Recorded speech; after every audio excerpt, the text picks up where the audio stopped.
Hello, and welcome to Brothers Brigade Gaming, a gaming channel that involves everything from tabletop games to standard video games, and specifically Warhammer.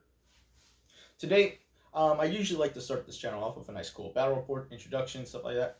But since we're all in a situation right now where social distancing is an important factor in keeping us all safe, instead, I'll be going over some army overviews of specific armies that I personally own and talking about why I chose them, some history about them, and why their model range really piqued my interest.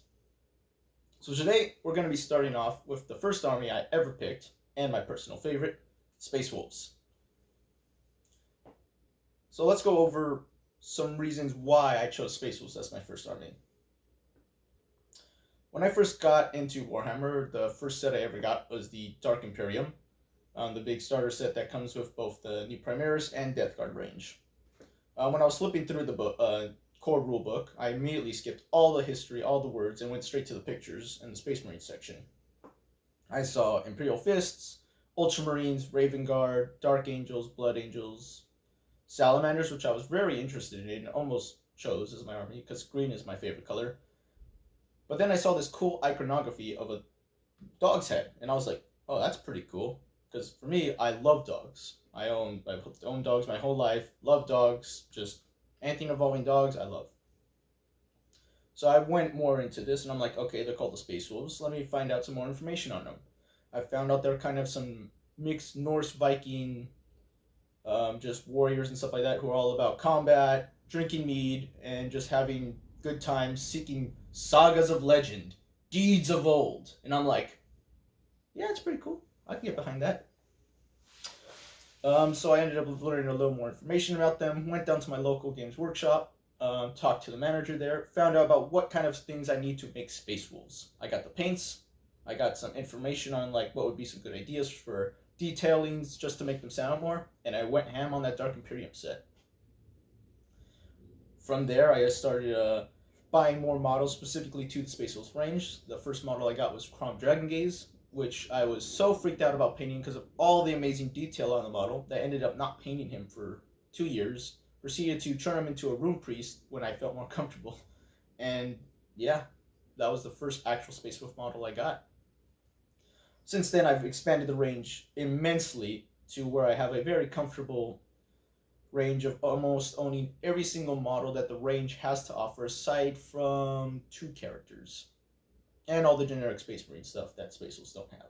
But I have most of it. I really liked the army.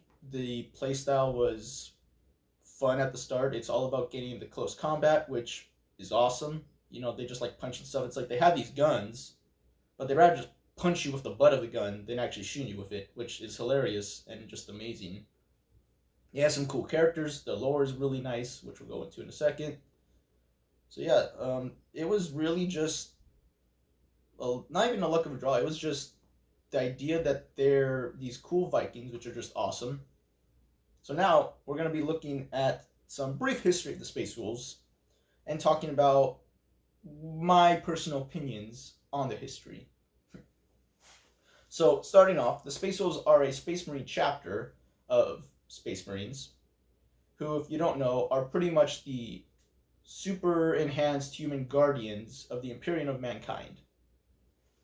And their job is to pretty much make sure all the bad aliens and traitors are beaten to a pulp so all the humans can live happily ever after in their little galaxy. Good job.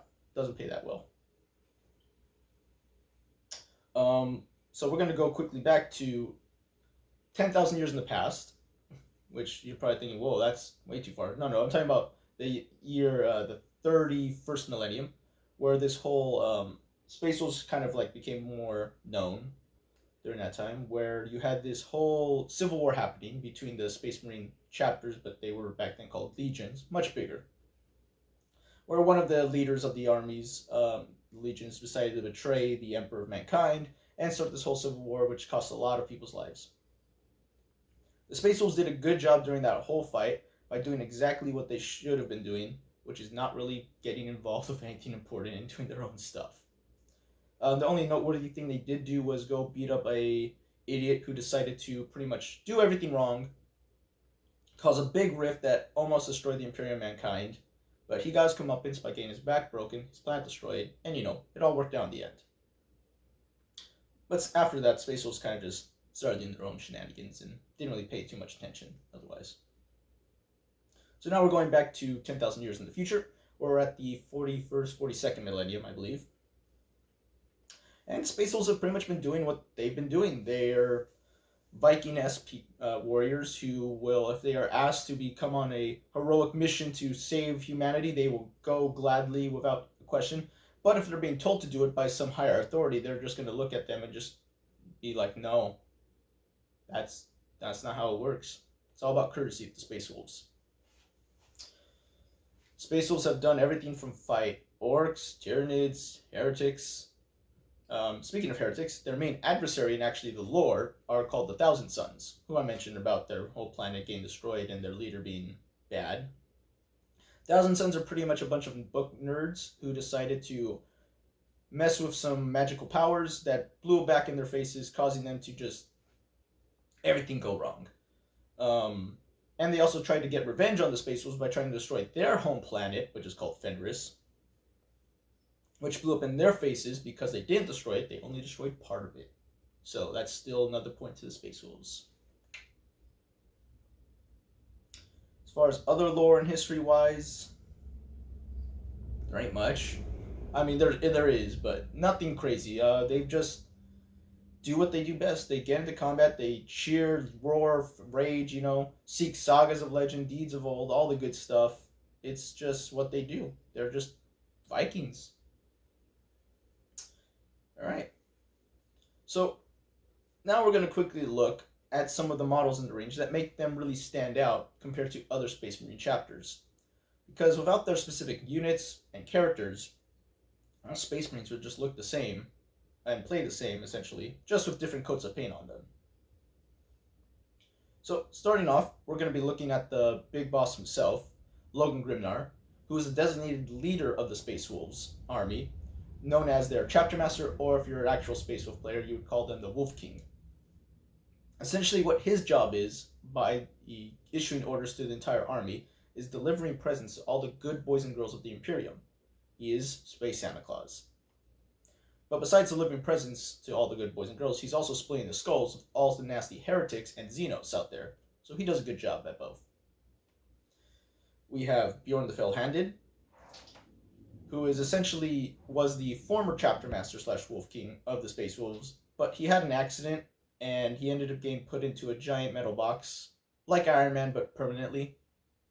So now he lives the rest of his days telling good bedtime stories to all the little wolfies, and also eviscerating anything that dare crosses his path. He's a cool guy. He's like a nice grandpa. Then have Ulrich the Slayer, who is essentially the wolf priest, the high wolf priest of the army, who is their spiritual leader, who makes sure the wolves follow their good code of conduct, does everything right, and makes sure just has a good old time. Another designated character would be Arjak Rockfist, which is pretty much what would happen if you had both Thor and Kratos have a baby. Yeah, that's all you need to know about him. Then you have the up-and-coming Starboy, who is Ragnar Blackmane, who is essentially the new kid on the block who just wants to prove everyone that he's better than them. Even though he's half their age and all that sort of stuff. He's doing a good job, though, he's fine.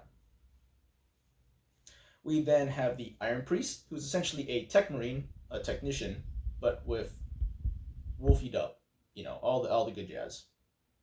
Then we have a Rune Priest, same thing as the Iron Priest. He is a librarian who is a wizard / psyker, who is just all wolfied up.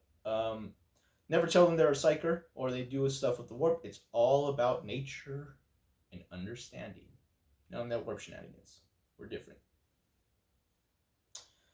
Then we have the last big character, which is Murderfang, who's essentially, if you were to get a werewolf and stick them in an Iron Man suit, I love him completely to death. He's an amazing character, awesome and on the table.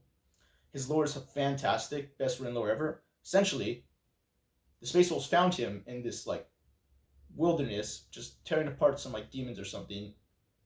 They have no idea who he is, no idea if he's even a Space Wolf.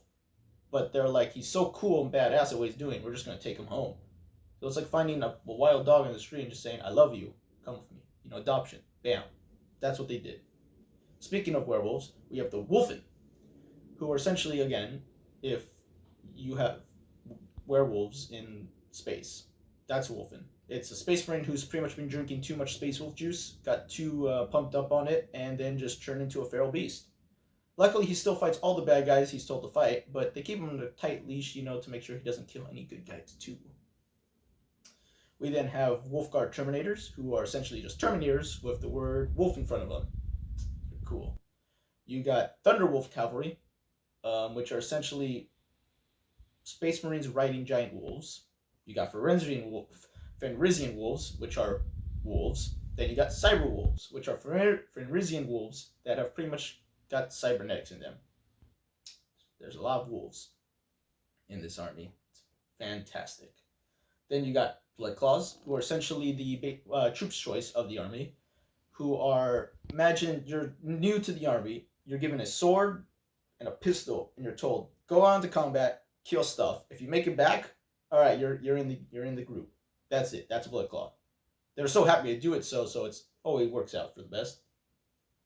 Then you have Primaris Intercessors, who are their troops' choice, which are essentially beefed up beefcakes that are just better at everything, but they're a little more bland in that sense because, you know, they're the new kids on the block, kind of like how Ragnar is, trying to prove themselves, but everyone's just like, you got not much worth. They're fantastic though on the tabletop.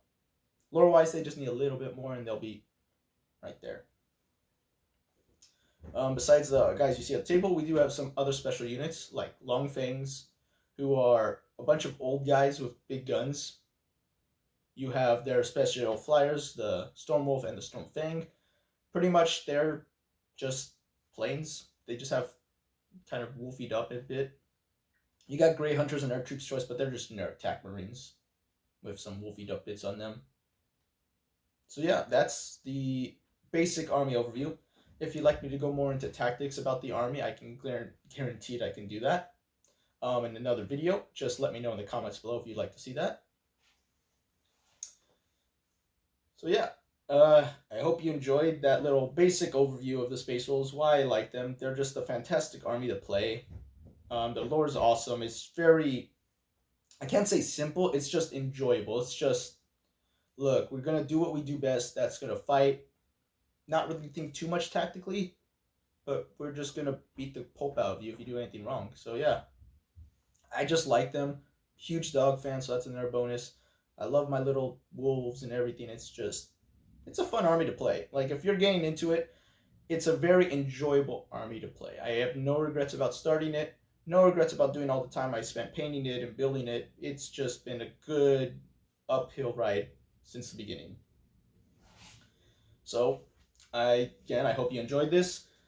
If you'd like to see more videos in the future, specifically about overviews, they'll be coming, obviously, since this whole situation we're all in. Hopefully by the time this is all done and I do a nice overview over all the armies, we'll hopefully be getting some battle reports going in, and some other painting and tutorials and etc. With that said, again, welcome to Brothers Brigade Gaming, and I hope you have a good day. Make sure you hit that subscribe button, like, and ring that ding-ding-ding bell. Have a fantastic afternoon.